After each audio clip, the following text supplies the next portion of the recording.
It's not only a problem nationwide or in big cities, the heroin epidemic is also hitting smaller, more rural areas like right here in Yamhill County. This is your vial with the medication. It's called naloxone, also known as Narcan, a drug used to reverse an opiate overdose. You know, when I first started here 15 years ago, we didn't see a whole lot of heroin in Yamhill County.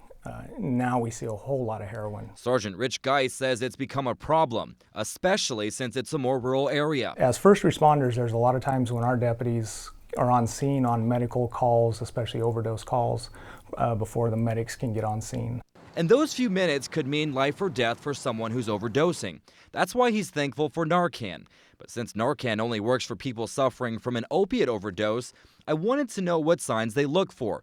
I learned certain signs include if someone is non-responsive, barely breathing, or if their skin has turned pale. What it does is it brings them back to life if they're going into a point where they're overdosing completely and dying. Just this last month, we've had a few close encounters. We've had a few overdoses. Jake Pelishuk is a drug recovery mentor with Provoking Hope, a nonprofit in Yamhill County.